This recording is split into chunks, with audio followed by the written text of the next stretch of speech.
Tidak banyak kerajaan dalam sejarah yang runtuh tepat setelah rajanya meninggal. Namun, itulah yang terjadi setelah Prabu Hayam Wuruk menghembuskan napas terakhirnya di Istana Majapahit. Seolah seluruh Nusantara yang selama puluhan tahun tunduk di bawah satu panji, tiba-tiba kehilangan pusat gravitasinya. Pelabuhan mulai saling mengkhianati. Para bangsawan berubah menjadi musuh, dan kerajaan terbesar dalam sejarah Jawa perlahan membusuk dari dalam. Pertanyaannya bukan bagaimana Majapahit runtuh, melainkan apa sebenarnya yang selama ini ditahan oleh satu orang bernama Hayam Wuruk. Di balik namanya yang sering dipuja sebagai simbol kejayaan, tersimpan sisi lain yang jarang dibahas. Prabu Hayam Wuruk tidak hanya mewarisi tahta besar dari leluhurnya, tetapi juga mewarisi ketakutan. Ketakutan akan pemberontakan, pengkhianatan darah bangsawan, dan ambisi para penguasa daerah yang diam-diam menunggu kesempatan untuk melepaskan diri. Di dalam tembok bata merah Trowulan yang lembab oleh hujan tropis, keputusan-keputusan politik diambil dalam suasana yang jauh dari megah. Ada bisikan para pejabat, suara langkah prajurit di lorong gelap istana, dan aroma minyak damar yang menyala sepanjang malam demi menjaga kerajaan tetap utuh. Banyak orang mengenal Hayam Wuruk sebagai raja besar yang membawa Majapahit menuju puncak kejayaan bersama Gajah Mada, tetapi sangat sedikit yang membahas bahwa pada masa pemerintahannya, Nusantara sebenarnya berdiri di atas ancaman perang saudara yang nyaris pecah kapan saja. Kitab Negara Kertagama memang menggambarkan Majapahit seperti surga kekuasaan yang sempurna, namun catatan itu ditulis oleh orang dalam istana. Sementara di luar tembok kerajaan, rakyat melihat sesuatu yang berbeda. Pajak semakin besar, perebutan pengaruh antar keluarga kerajaan makin brutal, dan wilayah-wilayah taklukan mulai menunjukkan tanda-tanda pembangkangan. Ada satu fakta yang membuat banyak sejarawan diam cukup lama ketika membahas Hayam Wuruk. Raja ini dikenal berhasil menyatukan wilayah luas, tetapi ia juga gagal menyiapkan penerus yang mampu menjaga kestabilan setelah dirinya tiada. Dari sinilah benih kehancuran Majapahit mulai tumbuh, bukan dari serangan musuh luar, melainkan dari retakan kecil di dalam keluarga kerajaan sendiri. Retakan yang selama bertahun-tahun disembunyikan di balik upacara megah, kain sutra, dan kemewahan istana. Hingga hari ini, reruntuhan Trowulan di Mojokerto masih menyimpan jejak aneh dari masa itu. Bata-bata kuno berserakan di tengah desa, seperti sisa kota yang ditinggalkan terburu-buru. Beberapa arkeolog menemukan pola pembangunan yang menunjukkan Majapahit pernah hidup dalam sistem pengawasan politik yang sangat ketat. Dan semakin banyak penelitian dilakukan, semakin muncul pertanyaan yang mengganggu. Apakah kejayaan Hayam Wuruk sebenarnya dibangun di atas ketakutan yang tidak pernah benar-benar selesai? Malam ini kita tidak akan membahas Prabu Hayam Wuruk sebagai legenda kejayaan semata. Kita akan menelusuri sisi yang lebih gelap dari seorang raja yang berhasil menyatukan Nusantara, tetapi mungkin tanpa sadar sedang menghitung mundur kehancuran kerajaannya sendiri. Karena terkadang, seorang penguasa terbesar bukanlah mereka yang menciptakan kejayaan paling lama, melainkan mereka yang meninggalkan kehancuran paling besar setelah dirinya pergi. Untuk memahami mengapa nama Hayam Wuruk begitu besar dalam sejarah Nusantara, kita harus melihat tempat di mana semuanya bermula. Di dataran rendah lembah Sumai Brantas, berdiri ibu kota Majapahit yang saat ini diyakini berada di kawasan Trowulan, Mojokerto. Wilayah itu bukan sekedar pusat pemerintahan, melainkan jantung perdagangan dan kekuasaan yang menghubungkan pelabuhan-pelabuhan dari Sumatera hingga wilayah timur Nusantara. Tanahnya subur, dialiri sungai besar, dan dikelilingi jalur dagang yang sibuk oleh kapal kayu pembawa rempah, kain, serta logam berharga. Ketika fajar menyentuh atap-atap bangunan bata merah Majapahit pada abad ke-14, kota itu hidup dengan ritme yang nyaris tidak pernah berhenti. Suara palu pandai besi berdenting dari area perajin. Asap dupa bercampur aroma tanah basah naik dari kompleks pemujaan. Di kejauhan, derap kaki prajurit kerajaan terdengar melintasi jalan-jalan lebar yang menurut catatan kuno bahkan mampu dilalui kereta besar secara bersamaan.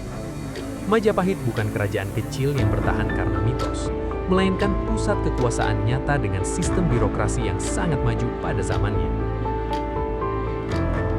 Hayam Wuruk lahir di tengah situasi politik yang belum benar-benar stabil. Ia adalah putra Tri Buana Tunggadewi, ratu yang memimpin Majapahit setelah serangkaian konflik internal mengguncang keluarga kerajaan. Sejak kecil, Hayam Wuruk tumbuh di lingkungan istana yang keras dan penuh intrik.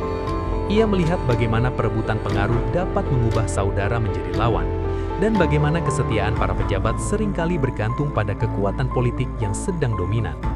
Dunia yang diwariskan kepadanya bukan dunia damai, melainkan kerajaan yang masih terus berusaha membuktikan dirinya sebagai penguasa terbesar di Jawa.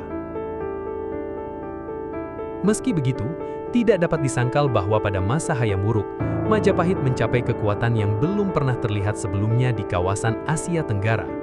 Pelabuhan-pelabuhan penting tunduk pada pengaruh kerajaan. Kapal dagang asing dari Tiongkok, India hingga Asia Barat singgah membawa komoditas mahal. Bahkan catatan dinasti Ming menyebut Jawa sebagai wilayah kaya dengan aktivitas perdagangan yang luar biasa ramai. Di balik kemegahan itu, Majapahit membangun sistem kekuasaan yang sangat bergantung pada loyalitas daerah bawahan dan kekuatan militer yang terus dijaga. Sosok yang paling berpengaruh di samping Hayam Wuruk adalah Gajah Mada. Nama Mahapatih itu menjelma simbol ambisi besar Majapahit setelah mengucapkan Sumpah Palapa, sebuah janji yang menyatakan dirinya tidak akan menikmati kesenangan sebelum Nusantara berhasil dipersatukan. Namun, hubungan Hayam Wuruk dan Gajah Mada bukan sekedar kisah raja dan pejabat setia seperti yang sering digambarkan. Banyak petunjuk sejarah menunjukkan bahwa keduanya memiliki hubungan politik yang rumit. Hayam Wuruk membutuhkan Gajah Mada untuk memperluas pengaruh kerajaan. Tetapi di saat yang sama, ia juga harus memastikan ambisi sang Mahapatih tidak melampaui kekuasaan tahta. Ketegangan itu mulai terlihat dalam tragedi Bubat tahun 1357. Peristiwa yang hingga hari ini masih menjadi luka sejarah antara Jawa dan Sunda tersebut bermula ketika Hayam Wuruk berniat menikahi Dyah Pitaloka, putri kerajaan Sunda. Namun pertemuan itu berubah menjadi bencana setelah Gajah Mada menganggap kedatangan rombongan Sunda sebagai bentuk penyerahan diri kepada Majapahit. Di lapangan Bubat, darah bangsawan tumpah, suara logam beradu dan teriakan prajurit memecah suasana yang awalnya dirancang sebagai pernikahan kerajaan. Dyah Pitaloka memilih bunuh diri demi menjaga kehormatan keluarganya. Sementara hubungan politik berubah menjadi dendam panjang yang diwariskan lintas generasi. Tragedi Bubat menjadi titik penting yang memperlihatkan sisi rapuh kejayaan Majapahit. Di balik upacara megah dan wilayah luas yang disebut tunduk kepada kerajaan, terdapat ego kekuasaan yang mampu menghancurkan hubungan antar kerajaan dalam satu malam. Banyak ahli sejarah percaya bahwa sejak peristiwa itu, hubungan Hayam Wuruk dan Gajah Mada tidak pernah benar-benar sama lagi. Dan dari sinilah muncul pertanyaan yang jauh lebih gelap. Apakah kejayaan Majapahit sebenarnya mulai retak justru ketika kerajaan itu berada di puncak kekuasaannya? Setelah tragedi Bubat mengguncang hubungan politik Majapahit, suasana istana tidak pernah benar-benar kembali tenang.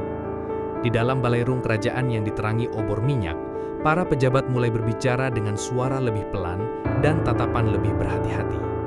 Nama Gajah Mada yang sebelumnya dielu-elukan perlahan berubah menjadi sumber ketegangan. Meski masih memegang kekuasaan besar sebagai Mahapatih, pengaruhnya mulai dipertanyakan oleh banyak bangsawan yang merasa tragedi itu telah mencoreng kehormatan kerajaan. Hayam Wuruk berada di posisi yang sulit. Di satu sisi, Gajah Mada adalah sosok yang berjasa memperluas pengaruh Majapahit hingga melampaui Jawa. Namun di sisi lain, tindakan Mahapatih itu di Bubat memunculkan luka politik yang tidak bisa dihapus begitu saja. Catatan sejarah memang tidak secara terang menyebut adanya konflik terbuka antara keduanya. Tetapi setelah peristiwa itu, nama Gajah Mada mulai jarang muncul dalam catatan penting kerajaan. Seolah ada jarak yang perlahan sengaja dibangun di dalam pusat kekuasaan Majapahit sendiri. Di luar istana, Majapahit tetap terlihat megah. Kapal-kapal dagang masih memenuhi pelabuhan. Upeti dari daerah bawahan terus berdatangan. Tetapi di balik kemewahan itu, Hayam Wuruk mulai menghadapi masalah yang jauh lebih berbahaya daripada perang terbuka, menjaga kesetiaan wilayah yang terlalu luas. Semakin besar kekuasaan Majapahit, semakin sulit kerajaan itu mengontrol para penguasa daerah yang diam-diam mulai membangun ambisi mereka sendiri. Pada malam-malam tertentu, menurut kisah tutur masyarakat sekitar Trowulan, para utusan kerajaan datang membawa laporan pemberontakan kecil dari wilayah pesisir. Beberapa adipati mulai terlambat mengirim upeti, sebagian lagi menjalin hubungan dagang langsung dengan pedagang asing tanpa izin pusat kerajaan. Hal-hal seperti itu mungkin terlihat kecil, tetapi bagi Hayam Wuruk, itu adalah tanda bahwa fondasi Majapahit mulai melemah perlahan dari bawah. Situasi semakin rumit ketika persoalan pewaris tahta mulai muncul. Hayam Wuruk memiliki banyak hubungan keluarga politik yang kompleks, termasuk dari selir dan garis keturunan bangsawan lain. Dalam tradisi kerajaan Jawa saat itu, persoalan darah keturunan bukan sekedar urusan keluarga, melainkan ancaman langsung terhadap stabilitas negara. Satu keputusan salah dalam menentukan penerus dapat memicu perang saudara yang menghancurkan seluruh kerajaan. Dan Hayam Wuruk tampaknya sangat memahami bahaya itu. Di tengah tekanan tersebut, Gajah Mada meninggal dunia sekitar tahun 1364. Kematian Mahapatih itu menciptakan kekosongan besar dalam struktur kekuasaan Majapahit. Tidak ada tokoh lain yang memiliki pengaruh militer dan politik sebesar dirinya. Banyak wilayah bawahan yang sebelumnya tunduk karena takut pada kekuatan Gajah Mada mulai menunjukkan perubahan sikap. Hayam Wuruk kini harus memimpin tanpa bayangan sosok yang selama puluhan tahun menjadi tangan besi kerajaan. Namun justru setelah kematian Gajah Mada, Hayam Wuruk mulai memperlihatkan gaya pemerintahannya sendiri. Ia memperkuat hubungan diplomatik, memperbesar kegiatan budaya dan keagamaan, serta membangun citra Majapahit sebagai pusat peradaban terbesar di Nusantara. Dalam perjalanan keliling wilayah kerajaan yang dicatat Empu Prapanca dalam negara Kertagama, Hayam Wuruk digambarkan mengunjungi daerah-daerah penting untuk memastikan loyalitas tetap terjaga. Tetapi perjalanan itu bukan sekedar kunjungan seremonial. Itu adalah upaya seorang raja yang mulai menyadari bahwa kerajaannya terlalu luas untuk dipertahankan hanya dengan ketakutan. Semakin bertambah usia Hayam Wuruk, semakin terlihat bahwa Majapahit bergantung sepenuhnya pada dirinya sebagai pusat keseimbangan politik. Para bangsawan besar saling menunggu peluang. Keluarga kerajaan mulai membentuk kubu-kubu kekuatan sendiri. Dan di balik dinding istana yang tampak tenang, perebutan pengaruh berlangsung tanpa suara. Tidak ada yang berani bergerak selama Hayam Wuruk masih hidup. Tetapi semua orang tampaknya tahu bahwa ketika raja itu jatuh, sesuatu yang mengerikan akan segera dimulai. Ketakutan itu akhirnya menjadi nyata pada tahun 1389 saat Hayam Wuruk meninggal dunia. Tidak ada dentuman perang besar pada hari itu. Tidak ada kerajaan asing yang menyerbu ibu kota. Namun justru dalam keheningan itulah, bencana besar Majapahit perlahan lahir. Perebutan hak waris mulai pecah di antara keluarga kerajaan.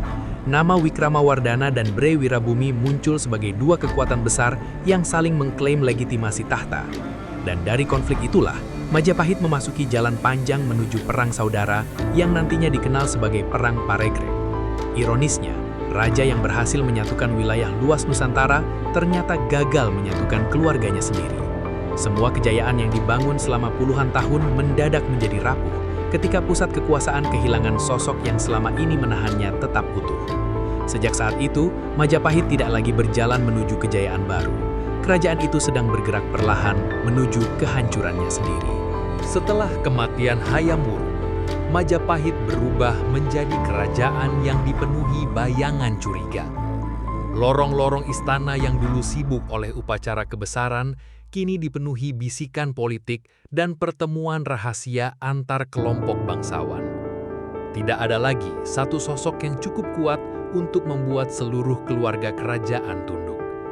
Dan ketika pusat kendali menghilang, ambisi yang selama bertahun-tahun ditekan mulai muncul ke permukaan dengan brutal.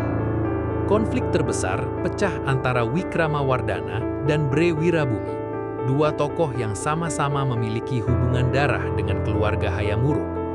Wikramawardhana dianggap memiliki legitimasi lebih kuat karena menikahi putri resmi Hayam Wuruk. Sementara Bre Wirabumi lahir dari garis selir kerajaan, tetapi memiliki dukungan besar dari wilayah timur Majapahit. Perselisihan itu awalnya bergerak diam-diam melalui perebutan pengaruh dan dukungan para adipati. Namun semakin lama, ketegangan berubah menjadi perang terbuka yang memecah kerajaan menjadi dua pusat kekuasaan. Inilah sisi gelap Majapahit yang jarang dibahas dalam narasi kejayaan Nusantara.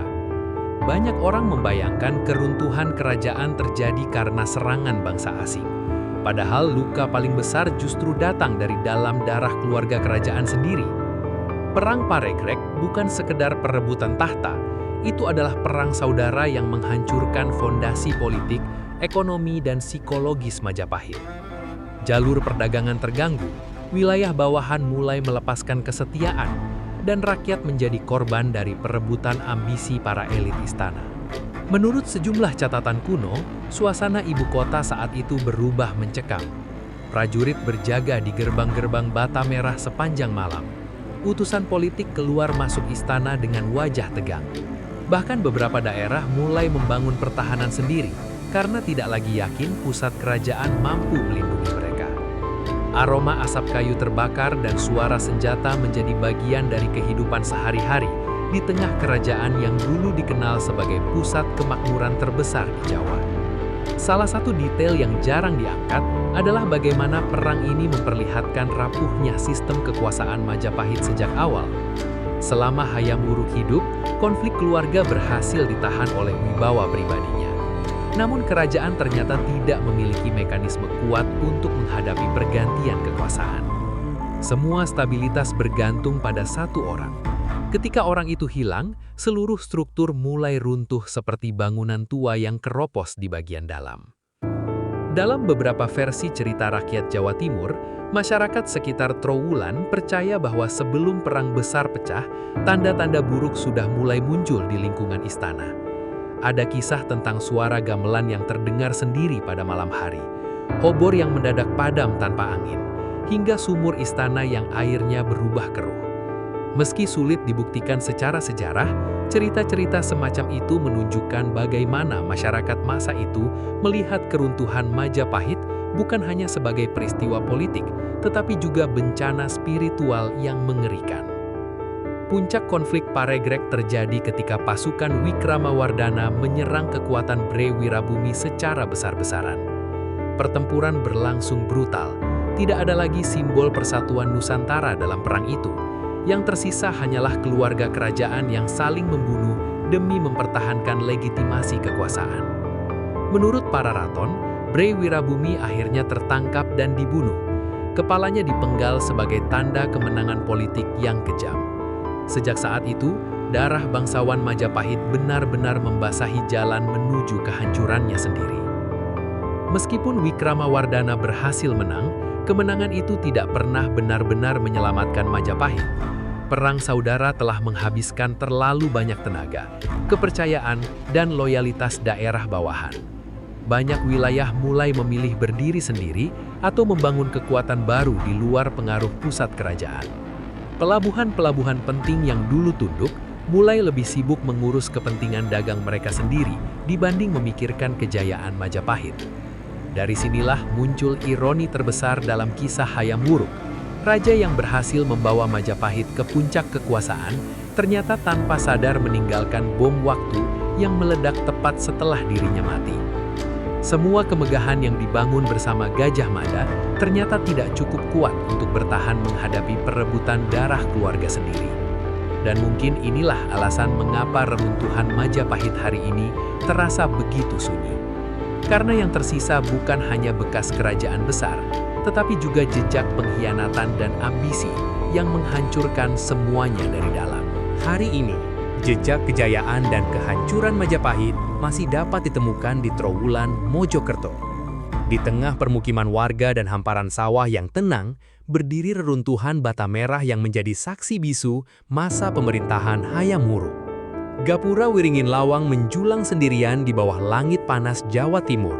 Sementara Candi Tikus dan Kolam Segaran menyimpan struktur kuno yang menunjukkan betapa majunya tata kota Majapahit pada abad ke-14. Namun, semakin lama seseorang berjalan di kawasan itu, semakin terasa bahwa tempat ini bukan sekedar situs sejarah. Ada kesan seperti sedang berdiri di atas sisa-sisa dunia besar yang runtuh secara perlahan. Banyak arkeolog percaya bahwa sebagian besar pusat kota Majapahit masih terkubur di bawah tanah Trowulan. Pecahan keramik Tiongkok, saluran air kuno, fondasi bangunan hingga bekas area industri logam terus ditemukan hingga sekarang. Penemuan itu memperkuat gambaran bahwa Majapahit pernah menjadi pusat peradaban dengan sistem ekonomi dan administrasi yang sangat maju. Tetapi ironisnya, semakin banyak bukti kejayaan ditemukan, semakin jelas pula bahwa kerajaan sebesar itu tetap tidak mampu bertahan dari konflik internal manusianya sendiri. Di beberapa desa sekitar Trowulan, masyarakat masih menyimpan cerita turun-temurun tentang area-area yang dianggap keramat dan tidak boleh diganggu sembarangan. Ada lokasi tertentu yang dipercaya sebagai bekas jalur bangsawan kerajaan, sementara sebagian warga meyakini beberapa reruntuhan menyimpan energi masa lalu yang belum sepenuhnya hilang. Pada malam hari tertentu, sebagian orang mengaku pernah mendengar suara gamelan samar dari arah situs kuno, meskipun tidak ada pertunjukan apapun di sekitar lokasi. Cerita semacam itu mungkin sulit diterima secara logika modern, tetapi ia menunjukkan betapa kuatnya bayangan Majapahit dalam ingatan kolektif masyarakat Jawa. Nama Hayam Wuruk sendiri masih hidup dalam berbagai bentuk budaya Indonesia hari ini. Ia dikenang dalam buku sejarah, nama jalan, institusi pendidikan hingga simbol persatuan Nusantara. Banyak narasi nasional menggambarkannya sebagai lambang kejayaan politik dan kekuatan maritim masa lalu. Namun, jika diperhatikan lebih dalam, warisan terbesar Hayam Wuruk sebenarnya bukan hanya soal luas wilayah atau kemegahan istana. Warisan itu adalah pelajaran tentang betapa rapuhnya sebuah kekuasaan ketika stabilitas hanya bergantung pada satu tokoh. Majapahit memberi gambaran bahwa kejayaan tidak selalu runtuh karena serangan dari luar. Kadang, sebuah peradaban hancur karena konflik yang tumbuh diam-diam di dalam dirinya sendiri. Perebutan pengaruh, ambisi keluarga, dan kegagalan menjaga persatuan menjadi racun yang bekerja perlahan. Hal itu terasa sangat relevan hingga hari ini. Banyak negara, organisasi bahkan keluarga besar runtuh bukan karena musuh asing, tetapi karena perpecahan internal yang dibiarkan tumbuh tanpa kendali. Menariknya, sebagian sejarawan modern mulai melihat Hayam Wuruk bukan sekedar raja penakluk, melainkan sosok yang terjebak dalam beban kekuasaan yang terlalu besar. Ia harus menjaga wilayah luas dengan ancaman pemberontakan di berbagai sisi, menghadapi ambisi para bangsawan sekaligus mempertahankan citra kerajaan sempurna di mata dunia luar. Di balik gelar kebesaran dan pujian dalam kitab kuno, ada kemungkinan bahwa Hayam Wuruk hidup dalam tekanan politik yang nyaris tidak pernah berhenti sepanjang pemerintahannya. Hingga kini, reruntuhan Majapahit tetap menarik ribuan orang untuk datang dan mencoba memahami masa lalu yang hilang itu. Sebagian mencari pengetahuan sejarah, sebagian lagi mencari hubungan spiritual dengan warisan leluhur Nusantara. Tetapi apapun alasannya, hampir semua orang pulang dengan satu kesan yang sama. Majapahit terasa terlalu besar untuk sekedar dianggap dongeng, dan ketika berdiri di tengah bata-bata tua yang mulai rapuh dimakan usia, sulit untuk tidak membayangkan bagaimana sebuah kerajaan yang pernah begitu ditakuti, akhirnya hanya meninggalkan sunyi yang panjang. Selama ratusan tahun, nama Prabu Hayam Wuruk terus dipuja sebagai simbol kejayaan terbesar Nusantara. Kitab-kitab kuno menuliskan dirinya sebagai Raja Agung yang membawa Majapahit mencapai puncak kekuasaan. Namun, semakin dalam kisah ini ditelusuri, semakin terlihat bahwa kejayaan itu bukanlah sesuatu yang lahir tanpa harga. Di balik wilayah luas, pelabuhan kaya, dan istana megah, terdapat ketakutan, ambisi, serta konflik keluarga yang perlahan tumbuh menjadi kehancuran besar. Hayam Wuruk berhasil menyatukan banyak wilayah di bawah pengaruh Majapahit, tetapi ia juga meninggalkan kerajaan yang terlalu bergantung pada satu pusat kekuatan, dirinya sendiri. Ketika sosok itu hilang, semua retakan yang selama ini tersembunyi mulai terbuka. Perang Paregreg menjadi bukti bahwa kerajaan sebesar apapun dapat runtuh jika persatuan hanya bertahan karena rasa takut dan kekuasaan pribadi. Dan mungkin itulah tragedi terbesar Majapahit.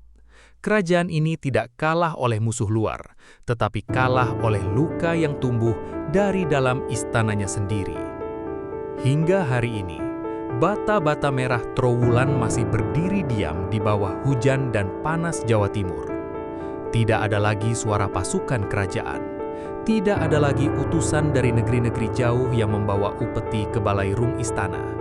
Yang tersisa hanyalah reruntuhan, kisah-kisah setengah legenda, dan pertanyaan yang terus menghantui sejarah Nusantara. Apakah kejayaan sebesar Majapahit memang sejak awal ditakdirkan untuk runtuh? Atau semua itu sebenarnya bisa dicegah jika ambisi dan perebutan kekuasaan tidak dibiarkan menghancurkan keluarga kerajaan dari dalam? Kisah Hayam Wuruk mengingatkan bahwa peradaban besar tidak runtuh dalam satu malam. Kehancuran biasanya dimulai dari hal-hal kecil yang diabaikan terlalu lama. Dari rasa saling curiga, dari perebutan pengaruh, dari manusia-manusia yang lebih sibuk mempertahankan kekuasaan dibanding menjaga persatuan. Dan ketika semua itu mencapai puncaknya, bahkan kerajaan terbesar pun dapat berubah menjadi puing yang terkubur waktu. Mungkin itulah alasan mengapa kisah Majapahit tetap terasa hidup hingga sekarang. Karena cerita ini bukan hanya tentang masa lalu, tetapi juga cermin bagi masa kini. Tentang bagaimana kekuasaan bekerja, tentang bagaimana ambisi dapat menyatukan sekaligus menghancurkan, dan tentang betapa tipis jarak antara kejayaan dan keruntuhan ketika manusia mulai lupa menjaga keseimbangan di dalam dirinya sendiri. Sekarang pertanyaannya untuk kalian. Menurut kalian, apakah kehancuran Majapahit benar-benar disebabkan perebutan kekuasaan setelah Hayam Wuruk wafat? Atau justru benih kehancuran itu sudah mulai tumbuh sejak masa kejayaannya bersama Gajah Mada? Dan jika kalian hidup pada masa itu, apakah kalian akan melihat Hayam Wuruk sebagai penyelamat Nusantara atau sebagai raja yang tanpa sadar meninggalkan jalan menuju kehancuran kerajaannya sendiri?